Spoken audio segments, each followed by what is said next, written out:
what is the most important attribute you think a police chief should have? Integrity, sir. Can you kind of expound on that a little bit? Yes, sir. As previously stated, the chief sets the trend for others to follow. And it's much like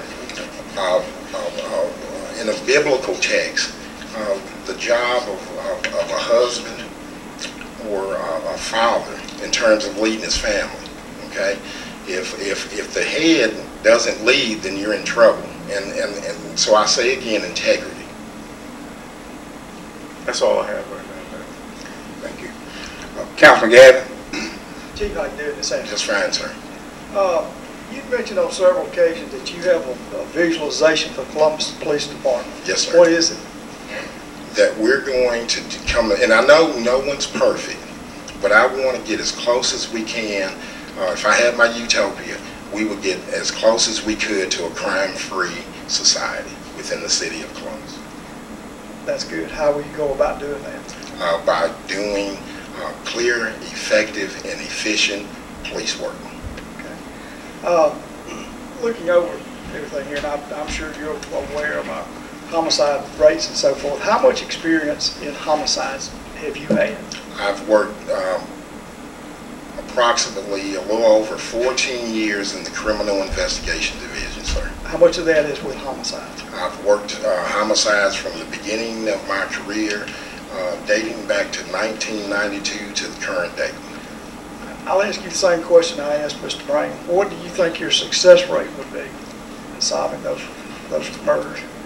It depends on a number of factors.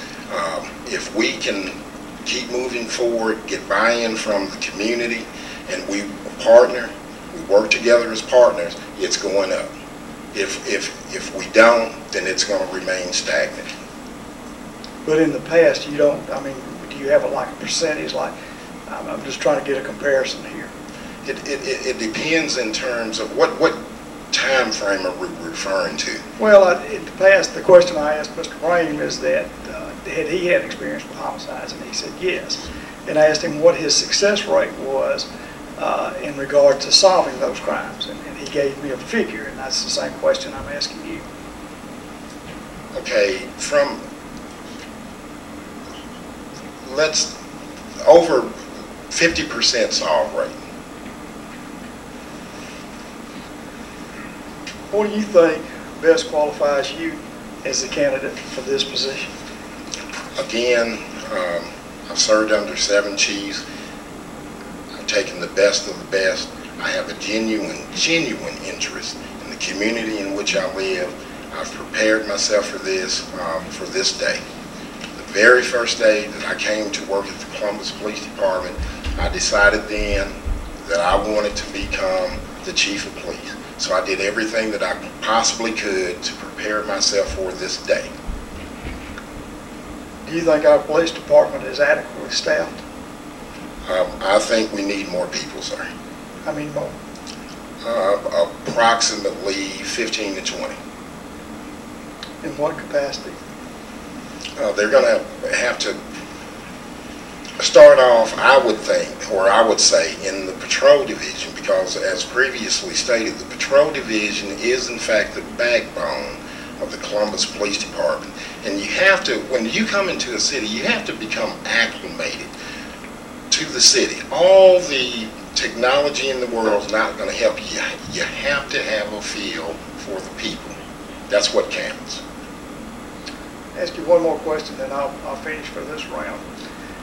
I ask you the same question I asked Mr. Bank. No matter what decision this council and mayor make in the decision to hire the next police chief, there will be those people that say we made a correct decision. There will be those that say we made a poor decision. How will you go about putting to rest those comments from the community? Again, we're going to be highly visible. We're going to get out in the community, and we're going to do our jobs. That's all I have for now, Mayor. Chief, Yes, sir. if you was elected chief, how can you assure the mayor of the city council and the citizens of Columbus that Columbus is a safe place to live, work, and raise a family? because we're going to do the very best we can to train. We're going to be respectful to the citizens of Columbus. We're going to ask respect in return. And we are going to get out there and do the very best that we can, not to be reactive to crime after it happens, turning the lights and siren on, running to the location, but we're going to put some things in place to be proactive and do the very best that we can to prevent crime from occurring from the onset. So when you say we, who are you referring to? We being the Columbus Police Department, sir. Do that include the chief or the chief subordinates? Or? Yes, sir. The entire staff of the Columbus Police Department. Okay. What steps would you take as chief to build morale within the police department? First and foremost, and I guess I can mention this, the fact that I've already crunched numbers and I have something on your desk right now. We're going to standardize pay, first and foremost. We're going to come back and we're going to do promotions. And we're going to hold supervisors accountable for their actions.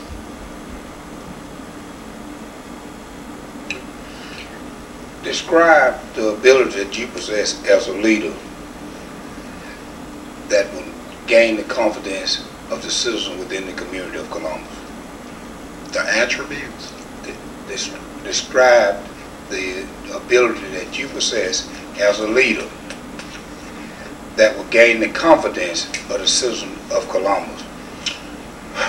The citizens of Columbus can rest assured or be assured of three things.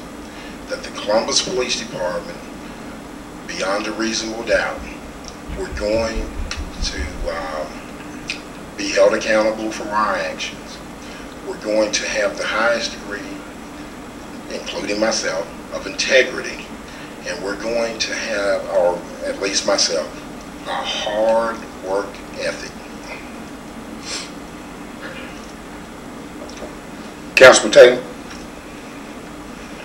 Chief, tell what safety programs could you put into our school, public and private daycares and throughout the community to help make this community a safer place to live?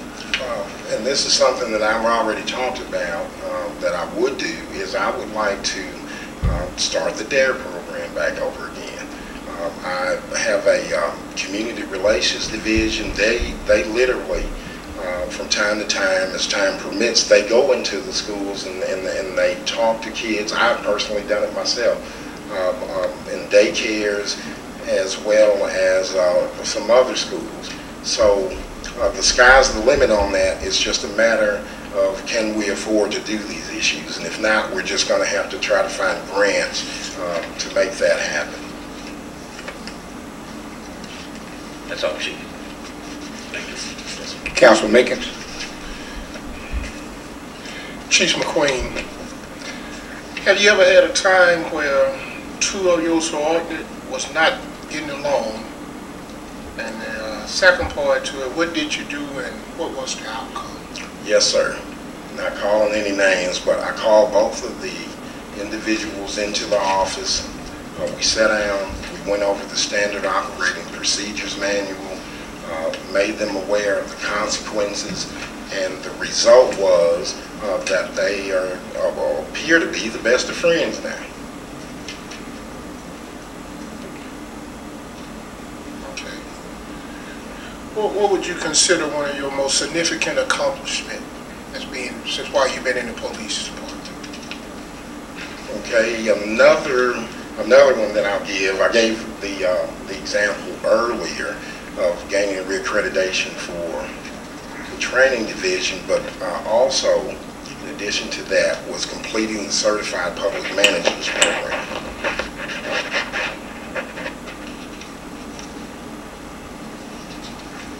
Have you ever had a time when you disagreed with your supervisor or your superior? Yes, sir. How did you approach this situation? We talked about it. One thing that comes to mind was concerning how a particular investigation should have been conducted, and we talked about it, and believe it or not, he told me to go ahead and get it done. And I did that.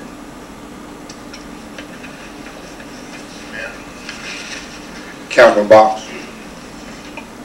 During our election process, Chief Armstrong,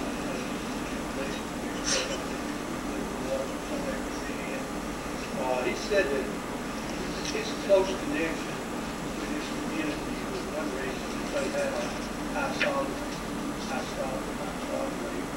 And during this process, the election committee interviewed a lot of people, and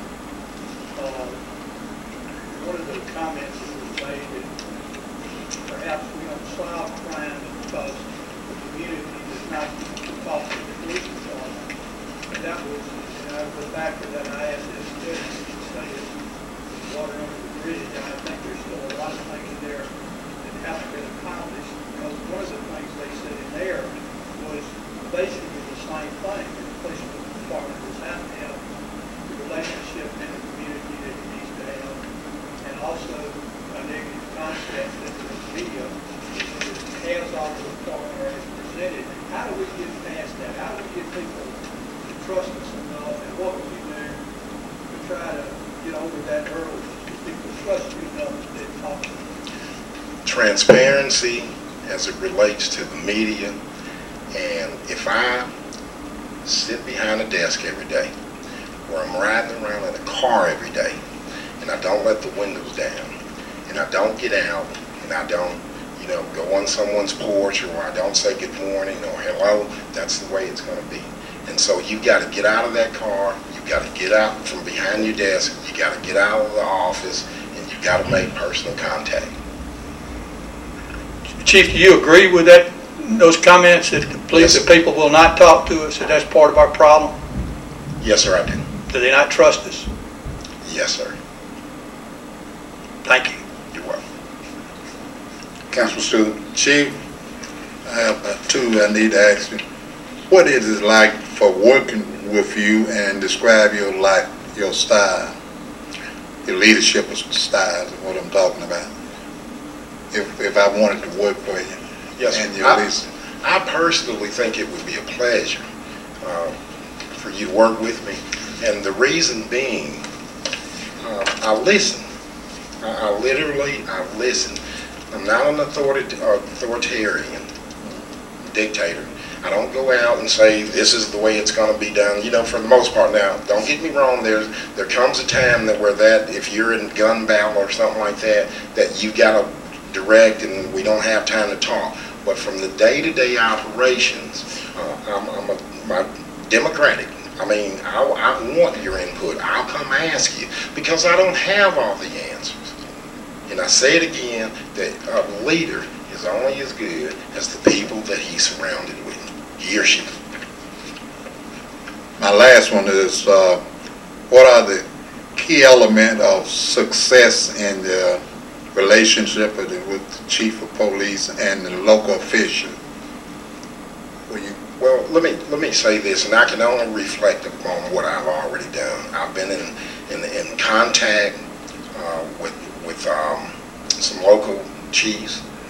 I've been in contact with the newly elected sheriff, Mike Aldridge.